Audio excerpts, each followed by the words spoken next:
Hello students, we have discussed about the features of classicism and we discussed about the Greek and Roman classical theorists who propounded their theory and expressed their concern of the theories of nature and function of literature.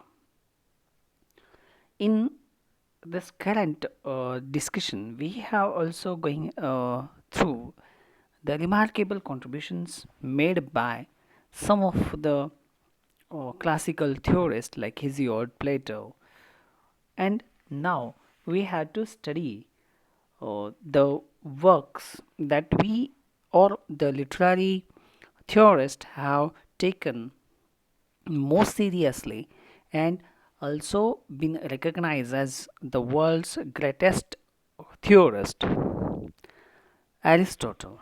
So, until Plato, we have seen Plato who critic of the poetry.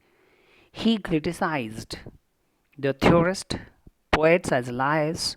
He banished them from his republic because of the falsity, because of the copy of a copy means twice removed from reality.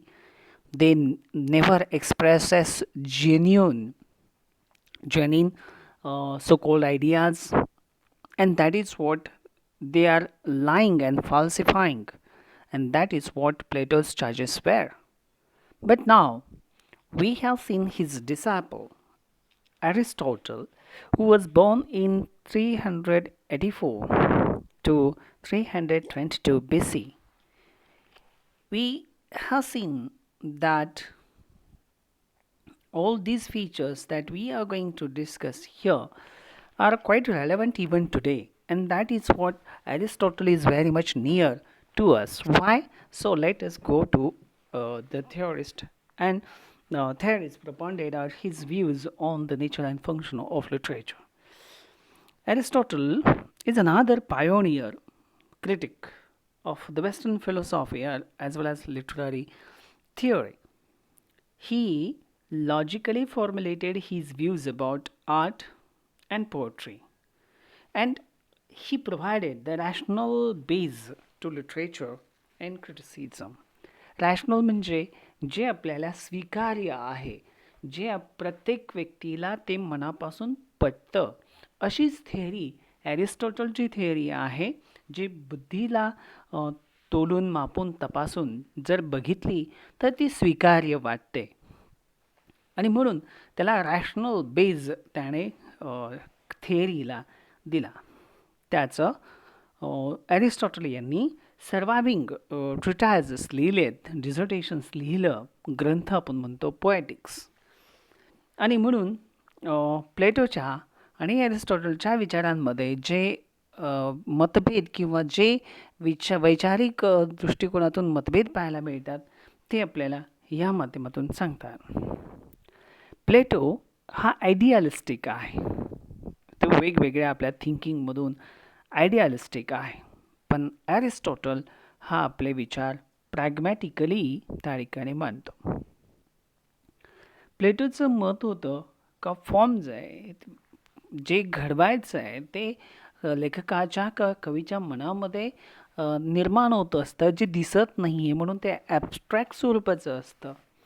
पण Aristotle जे आहे तो सांगतो का नाही, ते concrete स्वरूपाचं आहे आणि तो सायंटिफिक आहे, आणि म्हणून ॲरिस्टॉटलचा ॲप्रोच हा सायंटिफिक होता.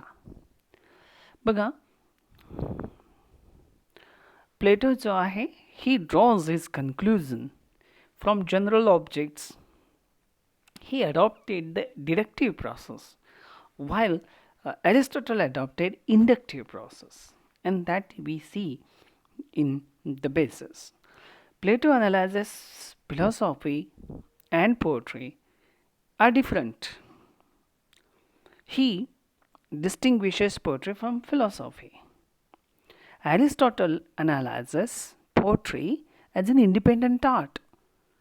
Philosophy expresses truth, but poetry also tells us the truth. and it is in the logical way. And that is what poetry is greater than philosophy, is the view of the Aristotle. Plato offers that poetry is an imitation of false things, not the original reality. Because what the world is, poet imitates. But the world is not reality. The the the God's mind, where the world's picture is in the God's mind, and God's mind is the reality, not this world. But poetry,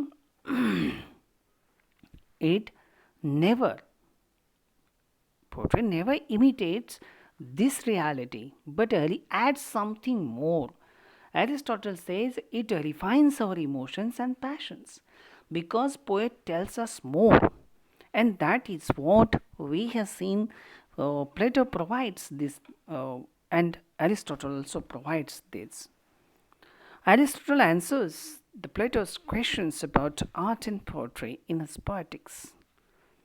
He takes the idea of poetry as an imitation from Plato himself, but he defines and refines. He disagrees with the Plato's view on imitation theory. Imitation is not a lower activity. Plato condemned poets or literature writers, but because it is a lower activity, Plato, according to him, imitation is a lower activity. But Aristotle refined it. He argued that it's not the imitation or representation in art or poetry. Poet imitates things, not in a crude or mechanical form, but in a lively and refashioned way. He presents things as factual, as they appear, as they ought to be. This Aristotle interprets the poet's imitation in a refining lens to view the world. Callimachus was one of the finest Hellenistic poet we have seen after, say, Aristotle. There is also one of the branch of the classical theory or literary criticism that we see Roman classical theory. But Callimachus is also Greek poet and scholar who worked in Alexandria. He brought new approaches to the art of composition and criticism of poetry. He rejected traditional types of subjects for poetry. He advocated small and short poems with new themes. His poetry was elusive, wit, and subtlety. He argued that poetry should be judged as an art. Poetry should be judged as by the cultured scholar as an art, and this is his contribution towards the themes. And he also experimented with various types of poetry. In Roman classical theory, we have Horace, Virgil, Ovid, and Longinus. So, Horace, who was born in 65 BC and he died in 8 BC. Particularly, his contribution is seen in his famous Ars Poetica, which is addressed to the father and two sons. He expresses his views on the poetry and art. But he introduced his views as well. He advised